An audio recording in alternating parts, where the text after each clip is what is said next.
My name is Daniel, and if you've ever grown up in the shadow of someone else, you'll understand my story. For as long as I can remember, my family treated me like a background character in my own house. Why? Because I had a sister Emily, and to them, she was flawless. Every achievement of hers was celebrated, every mistake of mine was magnified. But what my family didn't know, was that one day, I'd pull the mask off the golden child they worshipped. For years, I swallowed the bitterness. I told myself to stay quiet, that maybe one day my parents would notice me, be proud of me. But the years went by, and things only got worse. Until one family dinner. That night, in front of everyone, I revealed the truth about my sister. And from that moment, the pedestal they had placed her on shattered into pieces. I was 6 years old when I first realized Emily wasn't just my sister, she was the sun, and I was the shadow. At least, that's how my parents saw it. When Emily brought home a finger painting from kindergarten, my mom would pin it on the fridge like it was the Mona Lisa. When I brought home my first drawing, she barely glanced at it before tossing it aside. "Don't make a mess on the table, Daniel," she'd say, as if my work didn't matter. Emily was only 2 years older than me, but it felt like she lived in a completely different world. She was the perfect daughter, good grades, pretty smile, the kind of girl adults loved bragging about. Meanwhile, I was labeled the difficult child. Too quiet. Too stubborn. Not living up to expectations. It wasn't just the big things, it was the little moments that chipped away at me. At Emily's birthday parties, my parents would spend weeks planning balloons, cakes, gifts, a backyard full of kids. When my birthday came around, the celebrations were smaller, quieter, almost like an afterthought. One year, they forgot to buy me a cake. I'll never forget sitting at the dinner table while Mom shrugged and said, "Daniel doesn't mind, right? He's not into sweets anyway." I did mind. But I swallowed my words because saying them out loud would only make me look ungrateful. By middle school, the difference became impossible to ignore. Emily was on the honor roll every semester. Each time, my parents threw a little congratulations dinner. I worked hard, too, but when I brought home a report card with B's, my dad only frowned.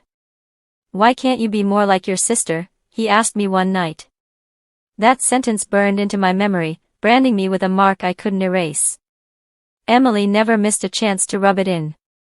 If I came home with a trophy from a small soccer match, she'd laugh and say, "Wow, cute. My science fair project is going to regionals." She wasn't just proud of herself, she was proud of being better than me.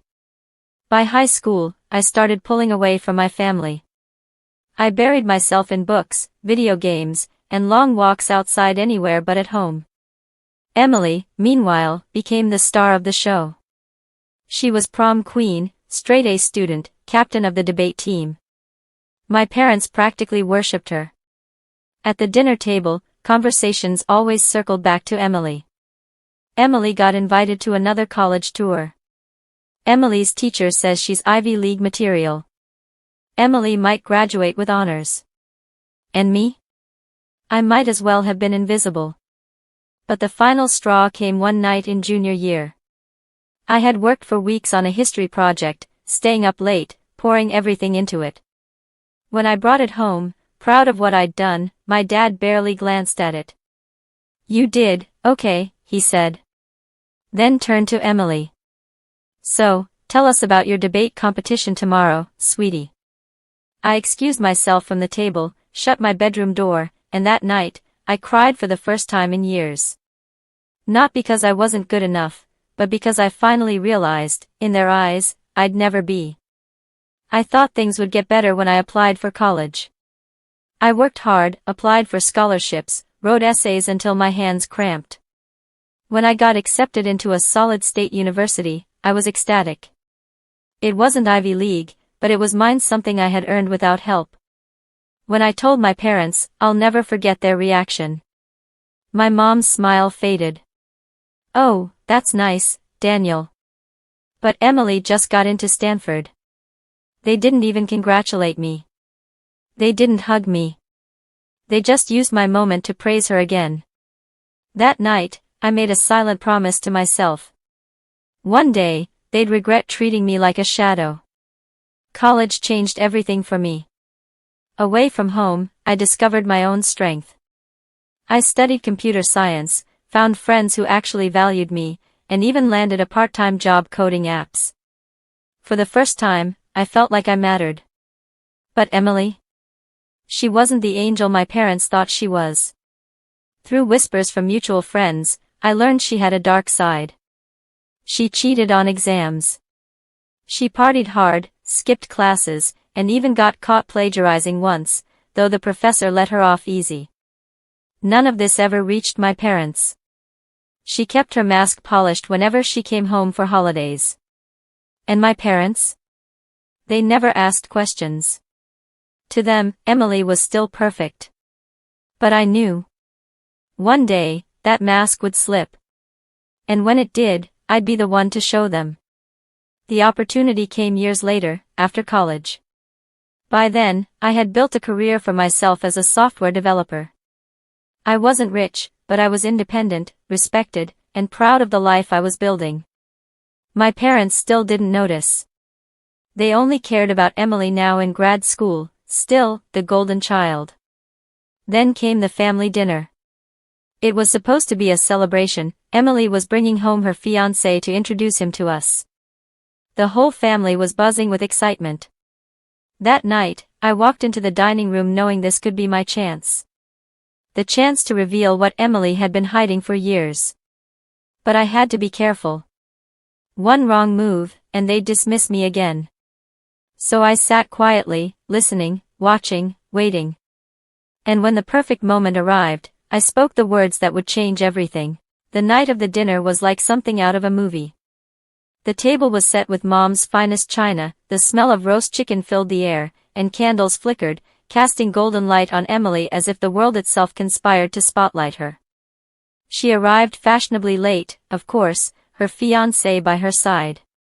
His name was Charles, tall, well-dressed, the kind of man my parents had always dreamed their perfect daughter would marry. Mom rushed to embrace them, gushing. "Look at you two. A match made in heaven." Dad shook Charles's hand with a grin that reached ear to ear. And me? I sat at the far end of the table, quietly sipping water, invisible as always. The dinner started pleasantly enough at least for them. Emily, with her practiced charm, told story after story about her graduate research, her travels abroad, the charity event she'd recently helped organize. Each word was polished, each laugh rehearsed. Charles gazed at her like she was flawless. My parents hung on her every word, their faces glowing with pride. It was like watching a stage play I'd seen 100 times before. Same script. Same actors. Same role for me, the silent observer. But this time, I wasn't just watching. I was waiting. Halfway through dinner, Charles leaned forward and asked. "So, Emily, didn't you once mention getting in trouble during college? Something about an exam?" The air froze for half a second. Emily's smile twitched. "Oh, that?" she laughed lightly. "Just a silly misunderstanding. The professor thought I hadn't cited properly, but it was resolved.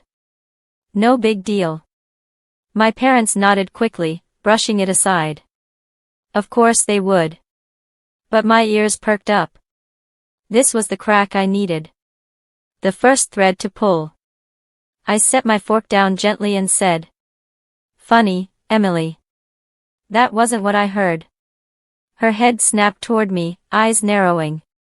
"What are you talking about, Daniel?" I leaned back in my chair, my voice calm but sharp.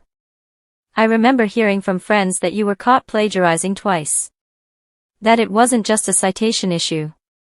The table went quiet. Even Charles looked taken aback. Emily's smile faltered, then returned thinner this time. "Daniel, you must be mistaken. People love to gossip, you know how it is." But I wasn't mistaken. I had proof. For months leading up to this dinner, I'd collected things. Screenshots from online forums where classmates discussed Emily's shortcuts. Old emails where she begged others to write parts of her papers. Even a copy of a university disciplinary notice she thought had been buried. I reached into my bag and placed a thin folder on the table. Am I mistaken, Emily? Or do you just not want Mom and Dad to know the truth?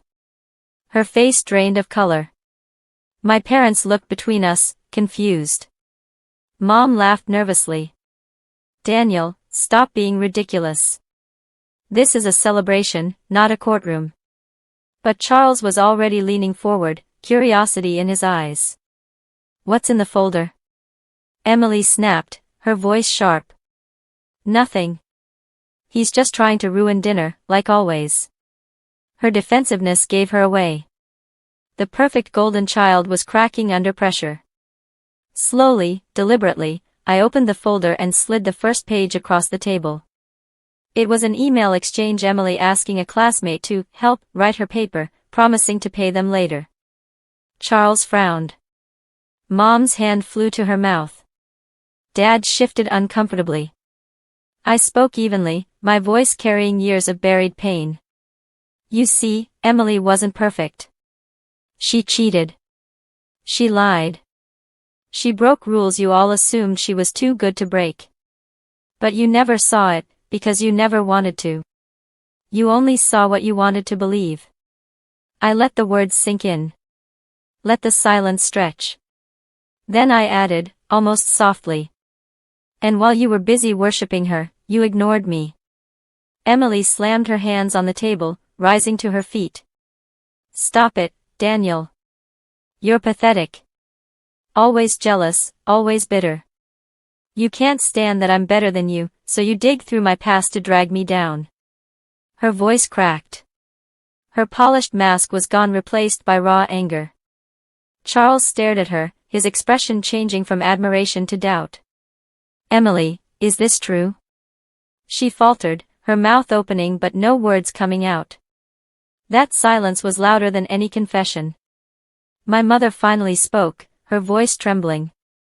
Emily, please tell me he's lying. Emily turned away, avoiding their eyes. For the first time in my life, I watched my parents look at her not with pride but with disbelief. Dad leaned back in his chair, his face pale. I don't understand. We trusted you. And in that moment, I saw something I'd never seen before. Their blind faith in her was breaking. I didn't gloat. I didn't smile. I just sat there, letting them realize what I had known for years, that Emily was human, flawed, and far from perfect. For once, I wasn't invisible. For once, the spotlight wasn't on her. It was on the truth. Charles pushed his chair back slowly. I need some air, he muttered, standing. His eyes lingered on Emily, disappointment heavy in his gaze. We'll talk later. Emily reached for him, desperate. Charles, wait, it's not what it looks like. But he left the dining room without another word. And with his departure, the carefully built illusion of Emily's perfect life began to crumble. The rest of the dinner was silent. No more stories, no more laughter. Just the sound of cutlery against plates, forced and awkward. Emily sat stiff, her eyes burning into me with hatred. My parents kept their heads down, processing everything. And me? For the first time, I felt a strange sense of peace. Not joy. Not triumph. Just release. Years of being overlooked, dismissed, forgotten, it all finally had weight. Finally, they couldn't ignore me anymore. When the plates were cleared and the candles burned low, Emily stormed upstairs without a word. Charles never came back. My parents lingered, their faces etched with confusion and shame. Dad finally said quietly, Daniel, we should talk. It wasn't much. But it was the first time in years they wanted to talk to me, not at me, not about her, but to me. And that was enough for now. That night, after the family dinner imploded, the house felt like a graveyard. No laughter. No chatter.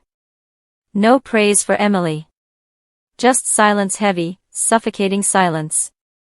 I sat alone in the living room, the glow of the lamp casting long shadows on the walls. For once, I wasn't the one fading into them. Upstairs, I could hear muffled sobs. Emily's. The golden child was crying. The pedestal she had stood on for years had cracked beneath her, and she didn't know how to live without it. Around midnight, my parents finally joined me. They looked older somehow. Weary. Broken. Dad cleared his throat, struggling with words. "Daniel, we failed you." Mom's eyes were red, not just from shock but from guilt. "All these years, we thought we were doing what was best, praising her, pushing you harder, but we were blind. We didn't see you." Her voice wavered. "And I don't know if you'll ever forgive us." For a moment, the little boy inside me, the one who cried on his birthday without a cake, the one who sat in silence as his sister was celebrated, wanted to scream at them. To say, "Too late." But the man I had become only nodded. "I don't need your forgiveness. I just needed you to see the truth." The next morning, Emily emerged from her room, her eyes swollen and her perfect composure gone. She didn't look like the flawless golden child anymore. She looked human. She cornered me in the kitchen, her voice sharp with venom. "You think you've won, don't you? You think exposing me makes you better?" I looked her straight in the eye. "No. It just makes us equal. For once, they see that you're not perfect, and that I was never worthless." Her lips trembled. For years she had power over me, the power of comparison, of being better. Now, stripped of that mask, she had nothing left. News of that dinner didn't stay within our four walls. Charles broke off the engagement within a week. Rumors spread quickly. Friends, relatives, even distant family members heard about Emily's scandal. Everywhere she went, whispers followed her. The golden child's shine had dulled, and there was no polishing it back. Meanwhile, I kept moving forward. Work was going well, my projects gaining recognition. People noticed me for what I was building, not who I was competing against. For once, I wasn't Emily's brother. I was Daniel. Family gatherings changed after that. No longer did conversations revolve solely around Emily. My parents started asking me questions about my work, my life, even my opinions. It wasn't perfect. Decades of neglect don't vanish overnight. But it was different. For the first time, I felt like I belonged at the table, not just sat at it. Emily, on the other hand, became quieter. The spotlight she once thrived under now burned her, and she avoided it whenever she could. One evening, months later, Emily and I crossed paths outside the house. She stopped me, her expression unreadable. "You destroyed me," she whispered. Her voice wasn't angry, it was hollow, broken. I shook my head. "No, Emily. You destroyed yourself." I just held up the mirror. For the first time, she didn't argue. She just turned away, her shoulders slumping under the weight of a truth she couldn't escape. Looking back, people might think I reveled in revenge. That I enjoyed watching her fall. But the truth? It wasn't about her downfall. It was about my freedom. For years, I carried the weight of invisibility. The constant comparisons, the endless neglect, it had chained me to a shadow I couldn't escape. Exposing Emily wasn't about punishment. It was about release. It was about proving, to myself as much as to them, that I was worth seeing. Revenge doesn't always come with fireworks. Sometimes it comes quietly in the form of truth revealed at a dinner table.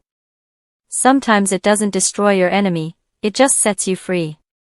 That night, when I pulled Emily off her pedestal, I didn't just expose her lies. I exposed the blindfold my parents had worn for decades. And once they saw me, truly saw me, I realized that was all I had ever wanted. So, if you've ever lived in someone else's shadow, remember this. You don't have to destroy them to prove your worth. Sometimes, just standing in the light of truth is enough. My name is Daniel, and this was the night I exposed the golden child. If you enjoyed this story, don't forget to like, subscribe, and hit the bell so you never miss another tale of betrayal, justice, and revenge. And tell me in the comments, have you ever been treated as less in your own family? Because sometimes, the quiet ones are the ones with the most powerful stories to tell.